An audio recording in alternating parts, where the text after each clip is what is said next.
Technically, I think not. The Women's Royal Naval Service, the WRNS or RENS, was separate from the Royal Navy, although under control of the Admiralty, until finally integrated in the 1990s.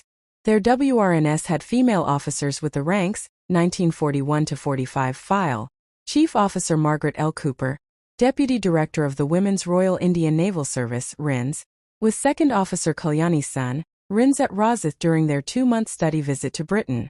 Women's Royal Indian Naval Service established during World War II featured image. Female ratings of the Women's Royal Indian Naval Service, RINS, at HQ Delhi, India. June 1945. Private collection. Repos from British Empire and Commonwealth forces in the Far East SE Asia 1937–1946. During World War II, the Women's Royal Indian Naval Service was established, for the first time giving women a role in the Navy, although they did not serve on board its ships. Indians in the Second World War 1945 Chief Officer Margaret L. Cooper, Deputy Director of the Women's Royal Indian Naval Service, RINS, with Second Officer Kalyani Sen, RINS at Rosyth during their 2-month study visit to Britain June 3, 1945. The Women's Royal Indian Naval Service was established as part of the Royal Indian Navy (RIN) during World War II. Although the women did not serve on board the ships, this did give them a role in the Navy.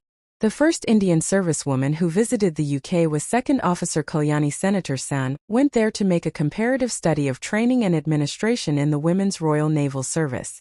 In India there is still a big prejudice against girls and women working with men. But the women are so keen to get into the services that they are breaking it down, she said. The Women's Royal Indian Naval Service, RINS, was formed in 1942, and by 1945 approximately 2/3 of women employed by them were Indian nationals, the rest were British and other Commonwealth expats.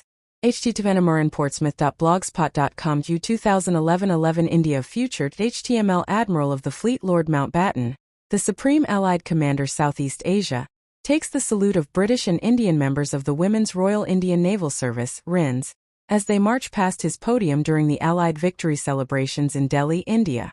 4th to 9th March 1946.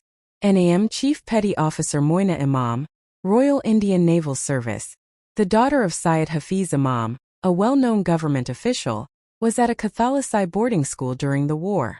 Being headstrong, independent and stubborn, she decided to join the RINS without telling anyone in her family. Her father found out she wasn't in school, when her recruiter, who had recognized her in the family name, made her the poster girl for all of India at that time. Information supplied by Alan Furlong, her son. Association of RINS and the Women of the Royal Naval Service's Lanyard House, Scott Road HM Naval Base Portsmouth, PO1 3LU.